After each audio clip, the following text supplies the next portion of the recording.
ATN news দেখছেন। প্রিয় দর্শক, প্রতিদিন অনেক সংবাদের জন্ম হয়, কিছু ঘটে, কিছু আমরা অনুসন্ধান করে বের করি। দিনের বাছাই করা সংবাদগুলো নিয়ে আমাদের নিয়মিত আয়োজন আজকের শীর্ষ সংবাদ দেখার আমন্ত্রণ জানাচ্ছি। সাথে রয়েছি আমি মুন্নি ইউসুফ। শুরুতেই শিরোনামগুলো জানিয়ে দিচ্ছে।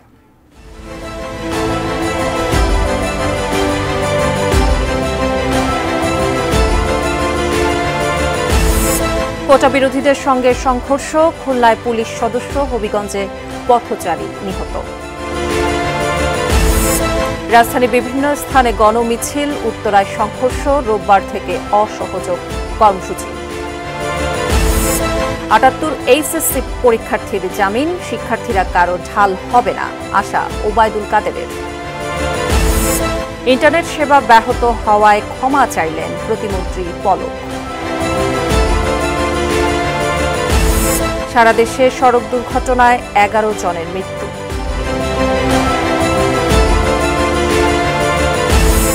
কাতারের লুসাইলে চিরনিদ্রায় শায়িত হামাস নেতা ইসমাইল হানিয়া।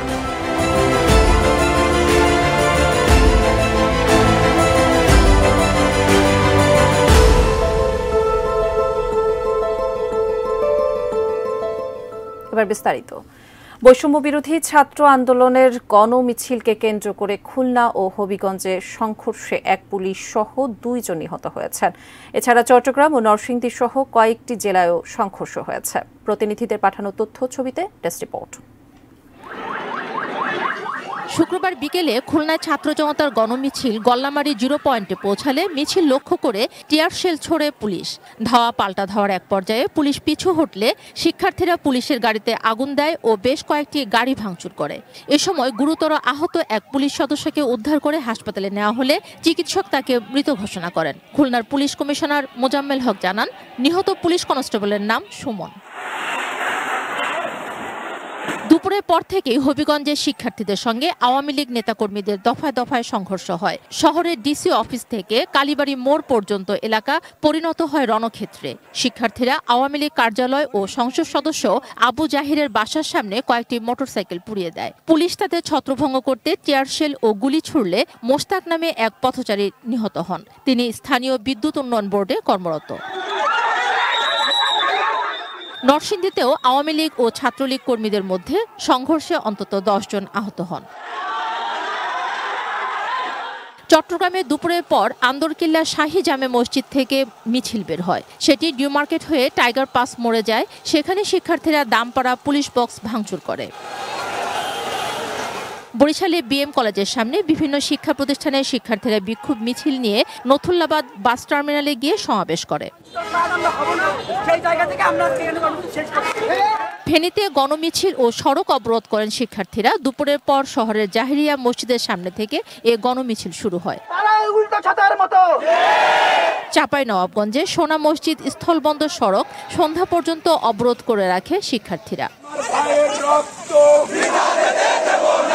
এছাড়া পাবনা, ময়মনসিংহ, টাঙ্গাইল, কুমিল্লা, যশোর, পিরোজপুর সহ দেশের বিভিন্ন জেলায় মিছিল, বিক্ষোভ ও সমাবেশ করেছেন শিক্ষার্থীরা।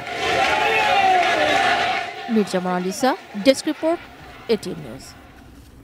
বৈষম্য বিরোধী ছাত্র আন্দোলনকে সহিংসতায় রূপ দেওয়ার পেছনে জড়িতদের খুঁজে বের করা, হতাহতের ঘটনা তদন্ত, গণগ্রেপ্তার বন্ধ, কারফিউ তুলে দেওয়ার দাবিতে রাজধানীতে দ্রোহ যাত্রা করেছে শিক্ষার্থী জনতা। এদিকে পূর্ব ঘোষিত কর্মসূচি অনুযায়ী রাজধানীর একাধিক জায়গায় গণমিছিল বের হয়েছে। অন্যদিকে শনিবার বিক্ষোভ ও রোববার থেকে অসহযোগ কর্মসূচি ঘোষণা করেছে কোটা বিরোধীরা। বৈষম্য বিরোধী ছাত্র আন্দোলনের প্রার্থনা ও ছাত্র জনতার গণমিছিল কর্মসূচির ডাকে জুমার নামাজ শেষে রাজধানীর বিভিন্ন এলাকায় বিক্ষোভ মিছিল হয়। তবে মূল মিছিলটি বায়তুল মোকাররমের উত্তর গেট থেকে শুরু হয়। মিছিলটি শাহবাগ অতিক্রম করে ঢাকা বিশ্ববিদ্যালয়ে প্রবেশ করতে চাইলে পুলিশি বাধার মুখে পড়ে। পরে শাহবাগ মোড়ে ছাত্রলীগের ব্যানার পোস্টার ছিঁড়ে বিক্ষুব্ধ স্লোগান দিতে দিতে চলে যান তারা। এদিকে জাতীয় প্রেস ক্লাবের সামনে বিকেল 3টার আগে শিক্ষার্থীদের পাশাপাশি বিভিন্ন শ্রেণী পেশার মানুষ সেখানে অংশ নিয়ে গান, কবিতা, পথনাটক পরিবেশন করেন। মুক্তিযুদ্ধকে পুনরুদ্ধার করতে হবে। মুক্তিযুদ্ধের নাম নিয়ে জনগণের উপরে আক্রমণ আর চলবে না। বাংলাদেশে যারা খুনি, যারা লুটেরা, যারা ফ্যাসিবাদ, তারা মুক্তিযুদ্ধের চেতনা বিরোধী। পরে শুরু হয় দ্রোহযাত্রা, যা হাইকোর্টের সামনের সড়ক দিয়ে ঢাকা বিশ্ববিদ্যালয়ের রাজু ভাস্কর্য ঘুরে পৌঁছায় শহীদ মিনার প্রাঙ্গণে। সেখানে বিক্ষোভকারীরা বিভিন্ন স্লোগান দেন ও প্ল্যাকার্ড প্রদর্শন করে তাদের দাবি তুলে ধরেন। ছাত্র জনতা শান্তিপূর্ণভাবে এই অনাচার অবিচারের প্রতিবিধান চাইছে, অত্যাচারের প্রতিবিধান চাইছে। যারা এর জন্য দায়ী তারা যদি এই দেওয়ালের লেখন পাঠ করেন, জনতার ভাষা বুঝতে পারেন, তারা শান্তিপূর্ণভাবে স্বেচ্ছায় পরিবর্তনটাকে তারা মেনে নেবেন। সাধারণ শিক্ষার্থী হিসেবে দাঁড়িয়েছি এখানে, আমাদের ভাইয়ের রক্তের দাম দিতে দাঁড়িয়েছি। নৈরাজ্যক অবস্থা সৃষ্টি হয়েছে সেটার প্রতিবাদে এবং যেই সকল ছাত্র আমাদের দেশে হত্যা হয়েছে সেটার প্রতিবাদে এসেছে। কারণ আজকে তাদেরকে মেরেছে, কালকে আমাদেরকে মারবে, কালকে আমাদেরকে যখন মারবে তখন প্রতিবাদ করার কেউ থাকবে না, কারণ আমরা প্রতিবাদ করি নাই। অন্যদিকে বৈষম্য বিরোধী ছাত্র আন্দোলনের ডাকা গণমিছিল কর্মসূচির অংশ হিসেবে সায়েন্স ল্যাব মোড় অবরোধ করেন কয়েকশো তরুণ। আন্দোলনে একাত্মতা জানিয়ে সড়কে নামেন শিক্ষার্থী ও অভিভাবকরাও। আমাদের ছাত্র সমাজের 9 দফা আদায় না হওয়া পর্যন্ত আমরা কোনো পরীক্ষায় ক্লাসে বসবো না। প্রত্যেকটা জায়গায় রাজপথ রক্তে রঞ্জিত হয়েছে আমার ভাইয়ের রক্তে। আমরা আজকে সেই মৃত্যু হত্যার প্রতিশোধের জন্য, হত্যার দাবি আদায়ের জন্য রাজপথে নেমেছি। ইসিবি চত্বরে প্রায় 1 ঘন্টা অবস্থান নিয়ে বিক্ষোভ করেন কয়েকশো শিক্ষার্থী। শুক্রবার বিকেলে মাটিকাটা এলাকা থেকে প্রথমে মিছিল নিয়ে শিক্ষার্থীরা ইসিবি চত্বরে যায়। সেখানে তাদের সাথে যোগ দেয় আরও কয়েকটি দল। এর আগে সকালে আন্দোলনে হতাহতদের প্রতি সমবেদনা জানিয়ে বাংলা মোটরে মানববন্ধন করেন কবি ও সাহিত্যিকদের একাংশ। আন্দোলন দমনে সরকার অতিরিক্ত বল প্রয়োগ করছে বলে অভিযোগ করেন তারা।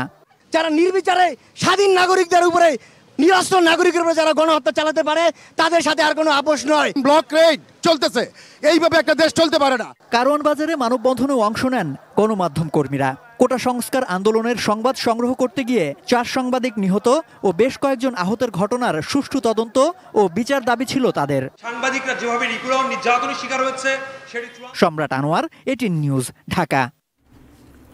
রাজধানীর উত্তরায় জমজম টাওয়ারের সামনে পুলিশ ও আওয়ামী লীগের নেতাকর্মীদের সঙ্গে বিক্ষোভকারীদের সংঘর্ষে 3 জন রাবার বুলেট বিদ্ধ সহ কয়েকজন আহত হয়েছেন।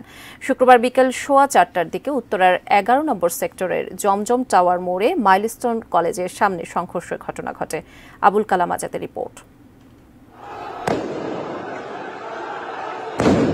শুক্রবার দুপুর থেকেই উত্তরার 11 নম্বর সেক্টরে মাইলস্টোন কলেজের সামনে জড়ো হতে থাকেন আন্দোলনরত শিক্ষার্থীরা। বৈষম্য বিরোধী ছাত্র আন্দোলনের পূর্ব নির্ধারিত গণমিছিল কর্মসূচির ডাকে সাড়া দিয়ে সেখানে যোগ দেন তারা।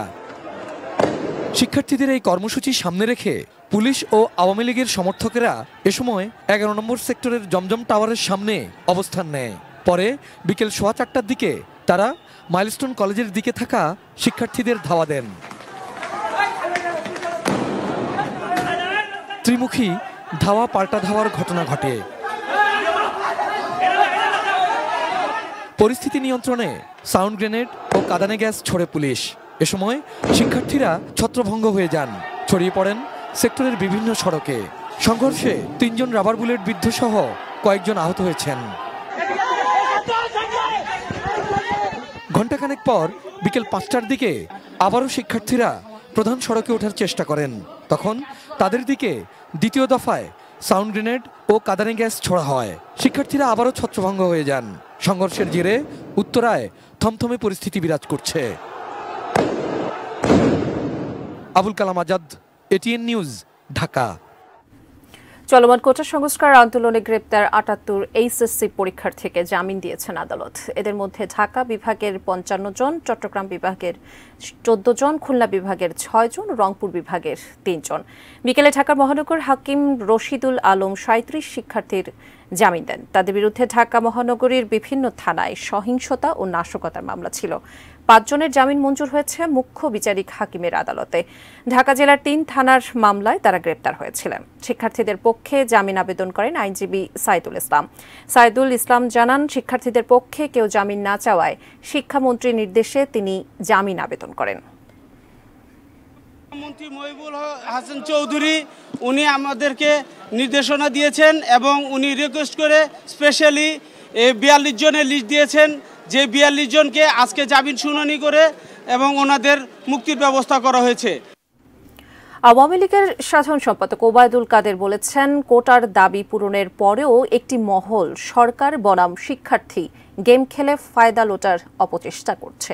শিক্ষার্থীরা কারো ঢাল হিসেবে ব্যবহার হবে না এমন আশা করেন তিনি। দুপুরে রাজধানীর ধানমন্ডিতে আওয়ামী লীগ সভাপতির কার্যালয়ে প্রেস ব্রিফিংয়ে তিনি এই কথা বলেন। কোটা সংস্কার আন্দোলনের প্রধান দাবি পূরণ করে প্রজ্ঞাপন জারি করা হয়েছে, ফলে শিক্ষার্থীরা শ্রেণীকক্ষে ও পরীক্ষার হলে ফিরে যাবে বলে প্রত্যাশা সড়ক পরিবহন ও সেতুমন্ত্রীর। তিনি বলেন, শিক্ষার্থীদের অযথা হয়রানি ও আটক না করতে নির্দেশ দেওয়া হয়েছে। জামাত শিবির নিষিদ্ধে দেশের জনগণ সাধুবাদ জানালেও অসন্তুষ্ট বিএনপি। দলটির মহাসচিব মির্জা ফখরুলের বিবৃতিতে স্পষ্ট, বিএনপির সাথে জামাতের সম্পর্ক কতটা নিবিড়।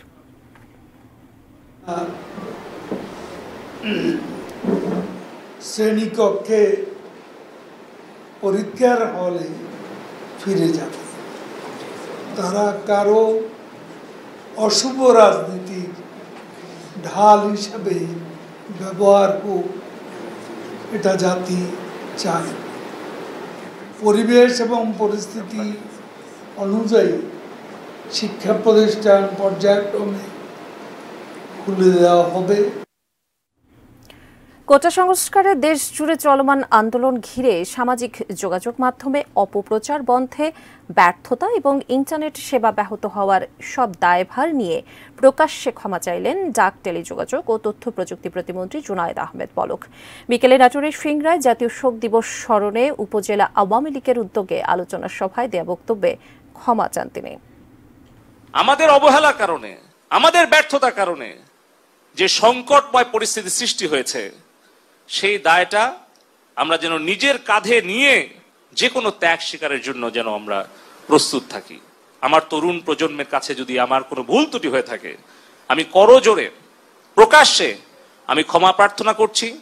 এবং এই ইন্টারনেট ব্যাহত হওয়া, এই সোশ্যাল মিডিয়ার গুজব প্রতিরোধে ব্যর্থ হওয়া, এই সকল কিছু দায় এবং দায়িত্ব, ব্যর্থতা আমি নিজের কাঁধে তুলে নিচ্ছি। এবার আন্তর্জাতিক প্রসঙ্গ। কাতারের লুসাইলের রাজকীয় কবরস্থানে চিরনিদ্রায় শায়িত হলেন হামাস প্রধান ইসমাইল হানিয়া। শুক্রবার দোহার সবচেয়ে বড় মসজিদে দ্বিতীয় দফা জানাজা শেষে তাকে সমাধিস্থ করা হয়। এদিকে হানিয়া হত্যাকাণ্ডের প্রতিশোধ নিতে ইরান ও হিজবুল্লাহর দেয়া হুমকিতে দেশ জুড়ে সর্বোচ্চ সতর্কতা জারি করেছে ইসরায়েল। তবে সব ধরনের হুমকি থেকে ইসরায়েলকে রক্ষার প্রতিশ্রুতি দিয়েছেন মার্কিন প্রেসিডেন্ট জো বাইডেন। বিস্তারিত জানাচ্ছেন সঞ্জিদা সিলভিয়া। আল্লাহু আকবার। হামাস প্রধান ইসমাইল হানিয়াকে শেষ বিদায় জানাতে শুক্রবার জুমার নামাজে উপস্থিত হন হাজারো মানুষ। দোহার সবচেয়ে বড় মসজিদ ইমাম মোহাম্মদ বিন আব্দুল ওয়াহাব মসজিদে তার দ্বিতীয় দফা জানাজা অনুষ্ঠিত হয়। এতে হানিয়ার পরিবারের সদস্য, শীর্ষ হামাস নেতা, ফাতার একজন প্রতিনিধি এবং কয়েকটি দেশ থেকে আসা অতিথিরা অংশ নেন। গায়েবানা জানাজা অনুষ্ঠিত হয় তুরস্ক, লেবানন, ইয়েমেন, পাকিস্তান, মালয়েশিয়া ও ইন্দোনেশিয়ায়। পরে আনুষ্ঠানিকতা শেষে কঠোর নিরাপত্তায় পরিবারের সদস্যদের উপস্থিতিতে লুসাইলের রাজকীয় কবরস্থানে দাফন করা হয় ইসমাইল হানিয়ার মরদেহ। মঙ্গলবার রাতে তেহরানে গুপ্ত হত্যার শিকার হন এই হামাস নেতা। সিএনএন জানায় যে অতিথিশালায় তিনি ছিলেন সেখানে 2 মাস আগেই পেতে রাখা বোমা বিস্ফোরণে এক দেহরক্ষী সহ নিহত হন তিনি। হানিয়ার হত্যাকাণ্ডের প্রতিশোধ নেওয়ার হুমকি দিয়েছে ইরান ও হিজবুল্লাহ। এমন প্রেক্ষাপটে দেশ জুড়ে সর্বোচ্চ সতর্কতা জারি করেছে ইসরায়েল। তবে ইসরায়েলকে সব ধরনের হামলা থেকে রক্ষার প্রতিশ্রুতি দিয়েছেন মার্কিন প্রেসিডেন্ট জো বাইডেন। বৃহস্পতিবার নেতানিয়াহুর সঙ্গে ফোন আলাপে ইসরায়েলে মার্কিন সেনা মোতায়েনের পাশাপাশি প্রতিরক্ষামূলক সামরিক স্থাপনা তৈরির বিষয়েও আলোচনা করেছেন বাইডেন। এর আগে বাইডেনের সঙ্গে ফোন আলাপে তুর্কি প্রেসিডেন্ট এরদোয়ান চরম ক্ষোভ জানিয়ে বলেছেন, গাজা যুদ্ধের মাধ্যমে পুরো অঞ্চলকে গ্রাস করতে চায় ইসরায়েল, শান্তি চান না নেতানিয়াহু। সব মিলিয়ে ইসমাইল হানিয়া হত্যাকাণ্ডের পর মধ্যপ্রাচ্যে সর্বাত্মক যুদ্ধের আশঙ্কা তৈরি হয়েছে। Sanjida Sylvia, desk report, ATN news. এবার এক নজরে শিরোনামগুলো জানিয়ে দিচ্ছি আরও একবার। কোটা বিরোধীদের সঙ্গে সংঘর্ষ, খুলনায় পুলিশ সদস্য, হবিগঞ্জে পথচারী নিহত। রাজধানীর বিভিন্ন স্থানে গণমিছিল, উত্তরায় সংঘর্ষ, রোববার থেকে অসহযোগ কর্মসূচি। 78 এইচএসসি পরীক্ষার্থীর জামিন, শিক্ষার্থীরা কারো ঢাল হবে না, আশা ওবায়দুল কাদেরের। ইন্টারনেট সেবা ব্যাহত হওয়ায় ক্ষমা চাইলেন প্রতিমন্ত্রী পলক। সারা দেশে সড়ক দুর্ঘটনায় 11 জনের মৃত্যু।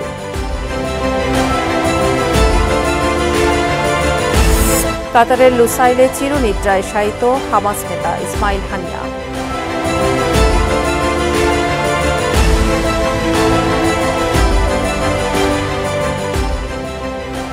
এ ছিল আজকের শীর্ষ সংবাদে। এটিএন নিউজের সব খবর জানতে ভিজিট করুন www.atnewstv.com। এছাড়া চোখ রাখুন এটিএন নিউজের ইউটিউব ও ফেসবুক পেজে। সঙ্গে থাকুন, দেখতে থাকুন এটিএন নিউজ। ধন্যবাদ সবাইকে।